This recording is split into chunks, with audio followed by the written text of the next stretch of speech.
The number on my screen said my brother's name. We hadn't spoken since Christmas, and even that had been strained, a 20-minute call where he asked about Dad's health twice, and then spent the rest of the time talking about his renovation in Vancouver.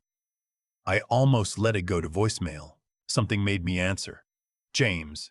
His voice was flat, controlled. The voice he used in boardrooms. I'm calling about Dad. He passed away this morning. Heart gave out overnight. I've already been in touch with the estate lawyer. The bakery, the property on Hillcroft, all of it. Dad updated his will last month. Everything comes to me. I wanted you to hear it from me directly. The line went quiet. He didn't wait for me to respond. Just hung up. I stood there in my workshop, sawdust on my hands, and I smiled. Actually smiled. The kind that comes up before you can stop it. Because my brother had just made the worst mistake of his life.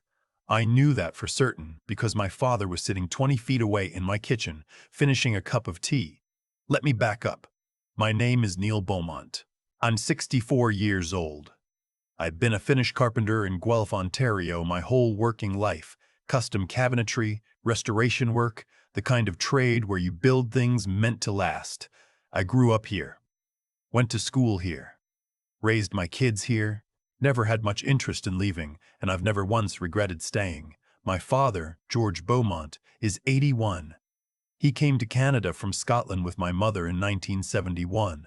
$40 in his pocket and a trade certification in baking. He worked at a commercial bread factory for 6 years, saved everything he could, and opened Beaumont's Bakery on Willett Street in 1979.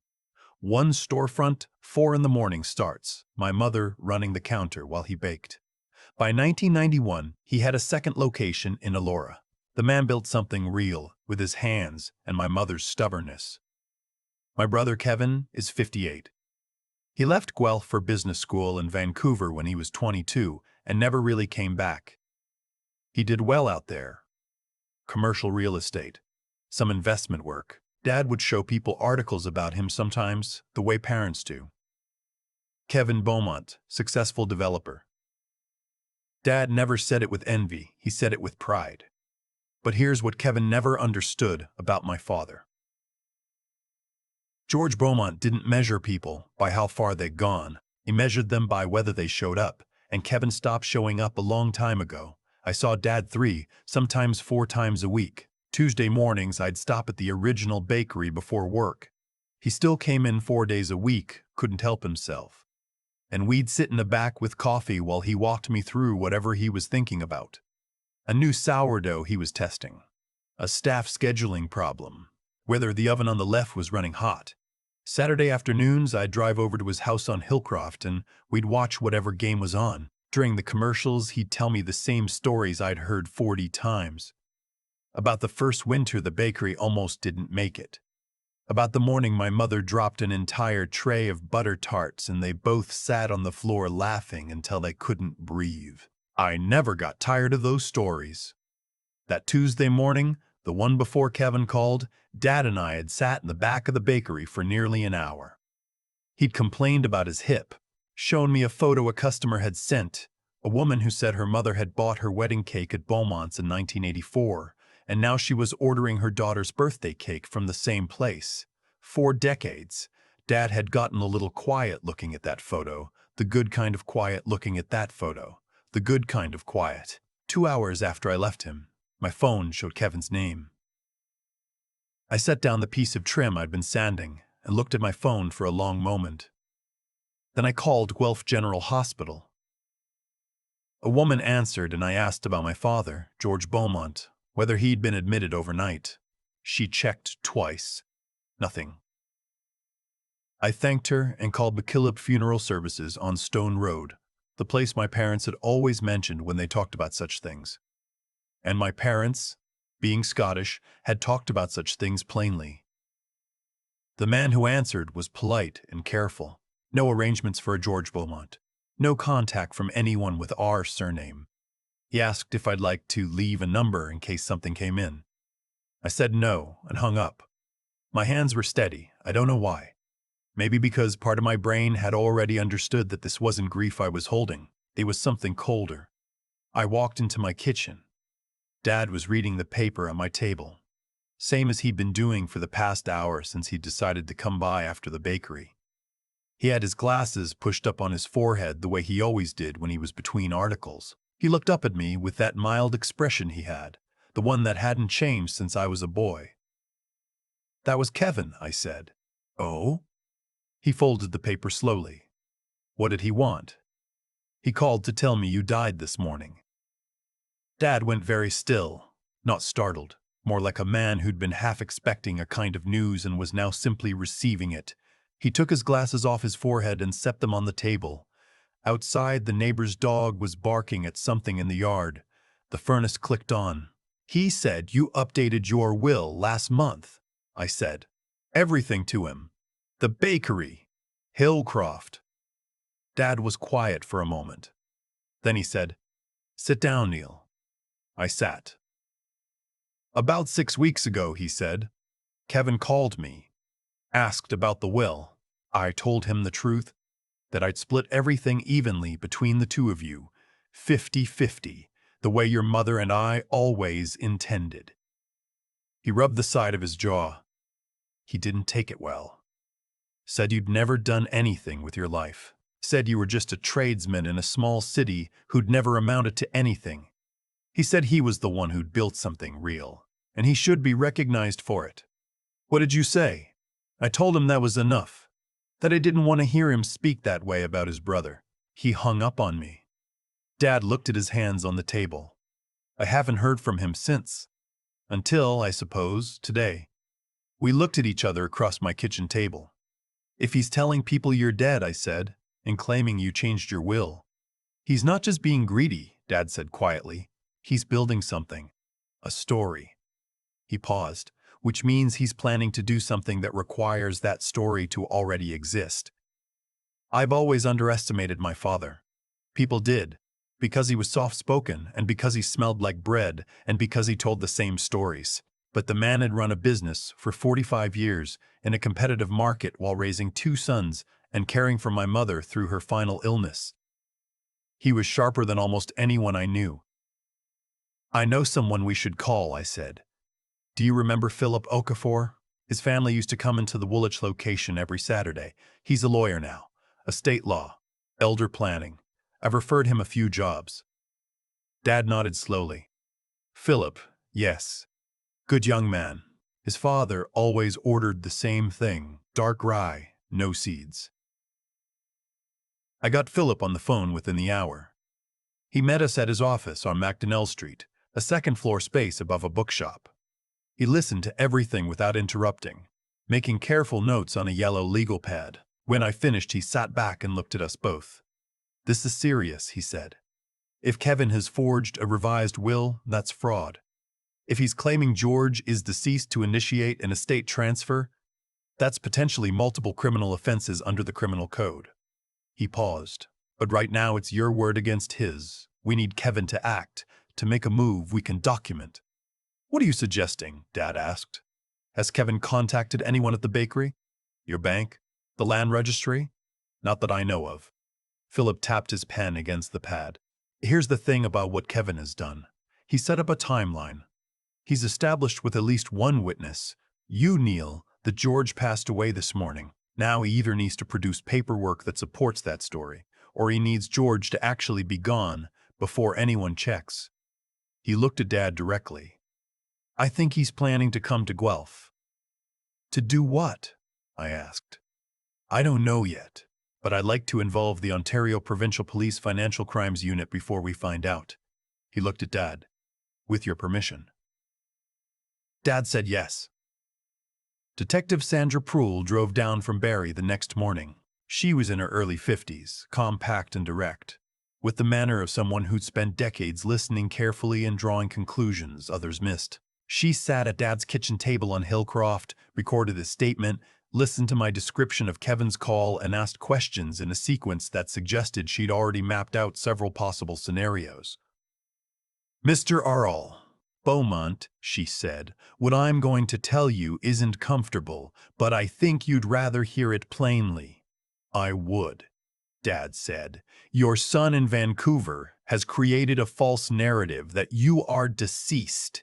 He has established that narrative with at least one witness. To proceed from here, he needs either a fraudulent death certificate, which is hard to produce and easy to verify, or he needs you to actually be gone. She let that land. I am not saying he will act on that, but I am saying he will act on that. But I am saying we should behave as though he might. The room was very quiet. What do we need? Dad asked. First, I'd like you somewhere other than this house. Somewhere Kevin doesn't know about, with no connection to your normal routine. Second, I want monitoring on your financial accounts and on the land title for the bakeries and for Hillcroft. If he tries to access anything, we'll know immediately. And third, she glanced at me. I'd like to see if Kevin makes contact. If he reaches out to arrange a visit or asks you to meet somewhere, that tells us he's ready to move. Dad stayed in my spare room. He brought a small bag, his current mystery novel, and the sourdough starter he'd been cultivating for 11 years in a ceramic crock that had belonged to my mother. He set it on my kitchen counter like it was the most natural thing in the world. Mustn't let it get cold, he said. The next 4 days were the quietest of my life. I went to work. I checked on the bakeries. Both locations were running normally. Claudette at the Woolwich store, and young Marcus at the Elora branch holding things together the way good managers do. I told them Dad was dealing with some health matters. Nothing serious, that I'd be in touch. They didn't ask too many questions. On the 4th evening, my phone rang. Kevin. I was sitting across from Detective Prules, who was monitoring everything through equipment set up in my living room. She nodded once. Dad looked up from his book. I answered. Neil. Kevin's voice was warmer this time, almost gentle. I've been thinking about you. I know this has been a hard week. I want to make sure we handle Dad's affairs together, as a family. I'll be in Guelph Friday. I thought we could go through some of his things together at the Hillcroft house. There may be items you'd want to keep before we proceed with the estate. Could you meet me there at 10? Of course, I said. I'll be there. He hung up. Prules was already on her phone. Friday, she said. Good. We'll have people in place by 8. Dad put down his book. He said, before we proceed with the estate, he's not just coming to look through boxes. No, Prules said. He's not. I barely slept Thursday night. I lay in the dark and thought about my brother. Not the man who'd called with that flat, businesslike voice, but the boy I'd grown up with. Kevin teaching me to skate on the rink behind the community center on Stevenson. Kevin driving me to the hospital the night I cut my hand badly on a table saw, talking nonsense the whole way there to keep me calm. Kevin at our mother's funeral, standing very straight because he didn't know what else to do with the grief. When had it shifted? Or had it always been there under the surface? The accounting he was running in his head. His successes measured against my ordinariness. The distance he put between himself and this city, measured against the time I'd spent in it. And all of it somehow adding up to a debt he felt was owed. I drove to Hillcroft at 9:30 Friday morning. Kevin's rental was already parked at the curb, a silver SUV with a BC plate. Prules' voice came through the small earpiece I was wearing. 6 officers in position, front and back covered. The wire beneath my jacket itched in the cold. I knocked and pushed the door open. Kevin was in the living room, standing by the bookshelves. He was wearing a coat I didn't recognize, expensive and dark. He looked older than I remembered, which I suppose I did too. His eyes moved over me quickly and then settled. Neil, good. He gestured around the room. I thought we could start in here, go through things properly. I looked at him. Kevin. Yes? I called Guelph General on Tuesday. They had no record of Dad being admitted. Something shifted in his face. Just slightly. Well, it was. Things were moving quickly. There may have been a lag in the paperwork. I called McKillop's too. No arrangements. No contact from you. The warmth left his voice. Why are you making this complicated? Dad is gone, Neil. I know it's hard to accept. I had breakfast with him Tuesday morning. 2 hours before you called." Kevin looked at me for a long moment. Then he reached into the inside pocket of his coat and pulled out a document. Several pages, folded. He held it out. "Dad's updated will," he said. "Signed last month before a commissioner of oaths. Everything to me. The bakery locations. Hillcroft. His accounts." His voice had gone flat again, the boardroom voice. "You were always fine with ordinary, Neil. You said so yourself, 100 times. A decent life, nothing fancy. Well, this is what a decent life gets you. That's a forgery. Prove it." Philip Okafor has the original. Executed 8 months ago at his office, with 2 witnesses and a notary. 50-50, the way Dad always intended. Kevin's jaw tightened. He looked around the room, at the photographs on the shelf, at the armchair by the window where Dad spent his evenings, at the small framed cross-stitch our mother had done that said, "Home is where the Beaumonts are," in uneven blue thread. "You were always his favorite," Kevin said. Something had come loose in his voice. "He stayed here, and you played the good son, and he ate it up every Tuesday morning, every Saturday afternoon. Do you know what it's like to achieve something real and have your father ask you if you've talked to your brother lately? As if anything I built could compete with the fact that you were here? Dad was proud of you, Kevin. He showed everyone that article. He showed people an article. He sat across from you in the bakery." His voice rose. "I built a career. I built real wealth. I deserve to inherit what he built, not split it with someone who never went further than Guelph." "You called to tell me he was dead when he wasn't," I said quietly. "Why would you do that unless you were trying to establish a timeline?" Kevin looked at me. Something cold settled into his expression. He reached into his coat pocket again, and this time what he produced was a small prescription bottle. Dad's blood pressure medication. The kind he picked up at the Shoppers on Stone Road. The safety seal was already broken. My chest went cold. "I was here Sunday night," Kevin said. "Dad always forgets to lock the side door. I had a key anyway from years ago. He was asleep by 9. He shook the bottle gently. I swapped out the carvedal. What's in there now is something that accumulates over time. Causes the kind of cardiac event you'd expect in a man his age with his history. No flags on a standard talk screen." He paused. "He should have been gone by Tuesday. I've been waiting. That's why I called you, to establish that you heard the news from me directly, before anyone found him. It was supposed to be clean."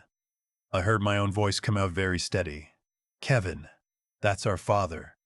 He's 81 years old with a heart condition and 2 bakeries that'll be sold to a developer within 18 months of his death anyway. I'm just moving up the timeline." He pocketed the bottle. "Where is he, Neil?" "Your place, I'm guessing. Tell me where he is."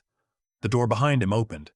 Detective Pruell came in first, followed by 2 officers in plain clothes. Kevin turned, went very still. "Kevin Beaumont," Pruell said, "you're under arrest for conspiracy to commit murder, administering a noxious substance, and fraud. You have the right to retain and instruct counsel without delay." Kevin turned back to look at me. His face had gone the color of old dough. "You were recording." "Every word," I said. They let him out through the front door of the house where we'd both grown up. I stayed in the living room. I could hear them outside, the car door, the engine. Then nothing. Prohl came back in a few minutes later. "The bottle will go to the Center of Forensic Sciences. Based on what he described, we'll need Frank, George to get to Sunnybrook for a full tox panel as soon as possible." "He's been taking his medication normally," I said. "Or mostly normally. He sometimes forgets." She looked at me. "That may have worked in his favor. We'll find out." It had.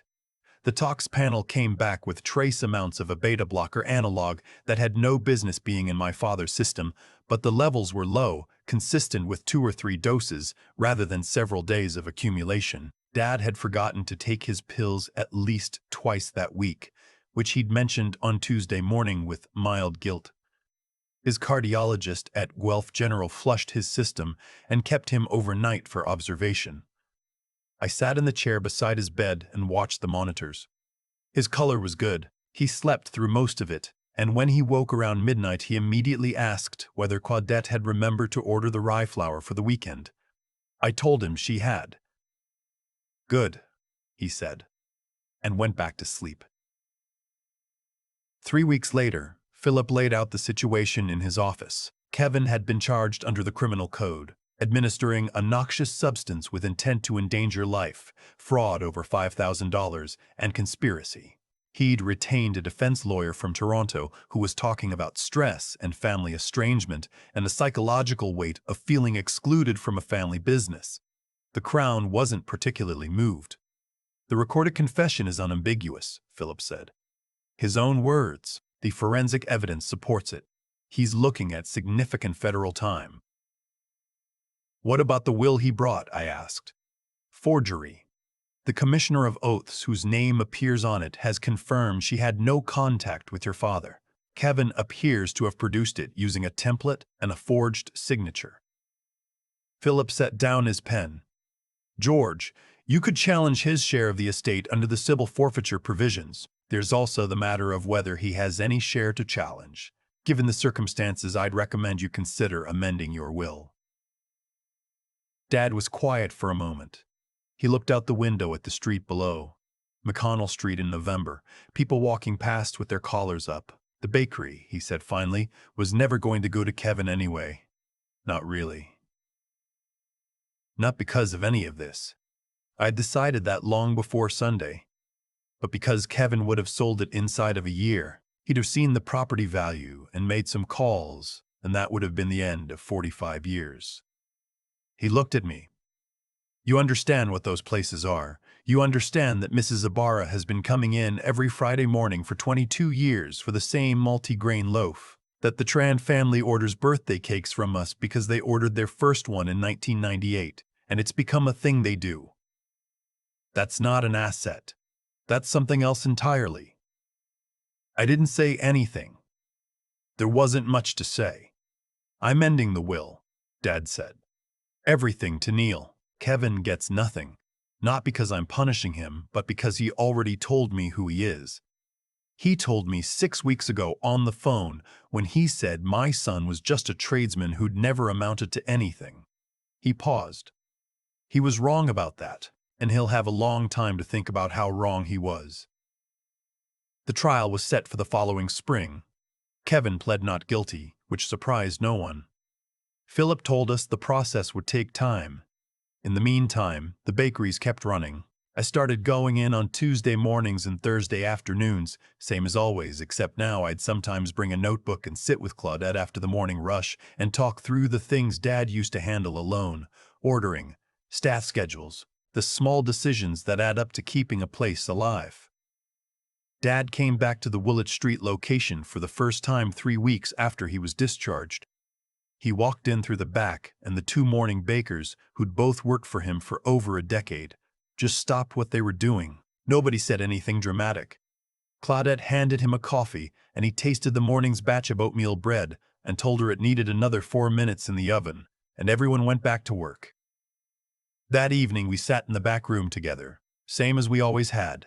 The smell of the place, yeast and flour and the faint sweetness of the proof box, was the same as it had been my entire life. You know what I've been thinking about, Dad said. What? That new rye recipe. I've been letting it sit in my head for a while. I think I'm ready to try it. He pulled a small notebook from his pocket, the kind he'd always carried, and started writing out measurements. His handwriting was the same as it had always been, careful and small. I got a text from Proulx that night. Trial confirmed for April. She asked how my father was doing. I wrote back, he's working on a new recipe. He's fine. Kevin was convicted on all counts that April. The judge sentenced him to 9 years in the federal system with parole eligibility at the 3-year mark. I attended the sentencing. Kevin didn't look at me when they read it out. I visited him once, before they transferred him to the facility in Kingston. We sat across from each other in a gray room, phones in hand, plexiglass between us. He looked smaller than I remembered. He didn't apologize. I didn't expect him to. You got everything, he said. I didn't want everything, I said. I wanted my father to be okay. He looked away. I would have been good with that money. Maybe, but you would have sold the bakeries. He didn't argue. We sat there another minute, and then I stood up and said goodbye and walked out into the parking lot, where the November sky was the same low gray it always was in Guelph, and I stood there for a minute with my hands in my pockets. 6 months later, I officially became the owner of Beaumont's Bakery. Both locations. Dad stayed on as what he called a consultant, which meant he came in 4 mornings a week and told everyone how things should be done, tasted every new recipe, and held the opinion that the Allure location's croissants were almost, but not quite right. Claudette and I had a quiet meeting about whether to tell him that our croissants had won a regional Reader's Choice Award. We decided not to. It would only make him more certain he was right. On a Tuesday morning in December, Dad and I sat in the back of the Woolwich Street Bakery. Coffee, same as always. He brought in a test batch of the new rye, darker than the original, with caraway and a little molasses, the kind of bread that tasted like something. Well, he said, watching me. It's better than the original, I said. He looked deeply offended. It's not better. It's different. It's better. He picked up his coffee and said nothing, which meant I was right. Outside it was snowing, the early kind, not serious yet. Just the first suggestion of winter coming down on Woolwich Street, on the same storefront that had been there since 1979, on the same sign with the same lettering my mother had chosen. Inside it was warm, and it smelled like bread, and my father was sitting across from me telling me, without words, the same thing he'd been telling me my whole life, that staying is not the same as settling, that ordinary days are not ordinary if you're paying attention, that the measure of a life is not the distance you've put between yourself and where you started. I already knew that, but I didn't mind hearing it again.